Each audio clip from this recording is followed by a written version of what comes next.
జ్యోతిష్య శాస్త్రాన్ని అభిమానించే వారు ఎవరైతే ఉన్నారో అటువంటి వారి కోసం నేను గత కొద్దిగా ఏం చేస్తానంటే ఈ పరిహారాలు అతలు జ్యోతిష్ శాస్త్రరీత్యా మనం ఏవైతే పాటిస్తున్నామో అవి ఏ విధంగా ఉపయోగపడతాయి అన్న అంశం గురించి వివరిస్తాను. అందులో భాగంగా ఈరోజు కార్యక్రమంలో మిథున రాశి వారి జీవితాంతం సుఖ సంతోషాలతో జీవించడానికి, పెద్ద పెద్ద సమస్యలు ఏవి రాకుండా ఉండడానికి, ఒకవేళ ఆ సమస్యలు వస్తే కూడా వాటి యొక్క శాతం తక్కువగా ఉండడానికి, అంటే ఆ గ్రహ బాధలు తక్కువ అవడానికి మనం ఎటువంటి పరిహారాలు పాటించాలి అన్న అంశం గురించి ఈరోజు తెలుసుకునే ప్రయత్నం చేద్దాం.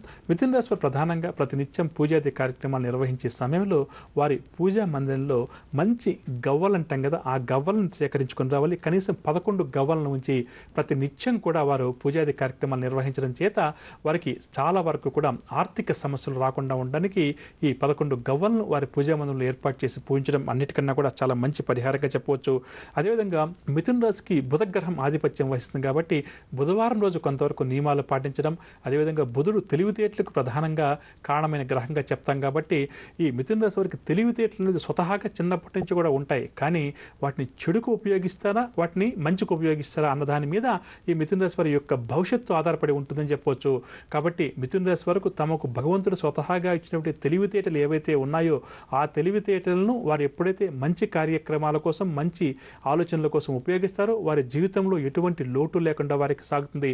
ఒకవేళ ఇదే తెలివితేటలను కొంతవరకు మోసాలకు ఉపయోగించడం, ఎదుటి వ్యక్తులను బురిడి కొట్టించే ప్రయత్నం చేయడం, ఎదుటి వ్యక్తులకు ఇబ్బంది కలిగించే పనులు చేస్తే తాత్కాలికంగా విజయాలు వీరికి వచ్చినప్పటికీ కూడా ఖచ్చితంగా కూడా జీవితంలో వీరి పేరు ప్రతిష్టలకు భంగం ఏర్పడుతుంది. కాబట్టి ప్రధానంగా మిథున రాశి వారి జీవితాంతం గుర్తించుకోవాల్సిన అంశం ఏంటంటే భగవంతుడు వీరికి ఇచ్చినటువంటి తెలివితేటలను సద్వినియోగపరచుకోవడం, సత్కర్మల కోసం, సత్కార్యాల కోసం ఉపయోగించుకోవడం వీరికి చాలా మంచిది.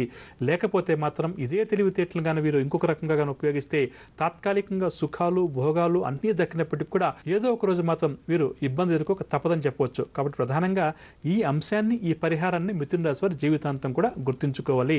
సాధ్యమైనంత వరకు కూడా గురువుల యొక్క సాన్నిహిత్యంతో, సాంగత్యంతో గడపడం, గురువుల యొక్క ఆశస్సులు తరచుగా తీసుకుంటూ ఉండడం, మంచి చెడు ఒక వ్యక్తి ఏదైనా చెప్పినప్పుడు ఆ వ్యక్తి చెప్పినటువంటి దాంట్లో ఉన్న మంచిని మాత్రమే స్వీకరించి దాన్ని అమలు చేయడం, ఆ వ్యక్తి ఏదైనా చెడు చెప్తే అది తాత్కాలికంగా వారికి ఆనందాన్ని కలిగించినప్పటికీ కూడా వారు దానికి దూరంగా ఉండే ప్రయత్నం చేయడం మంచిదని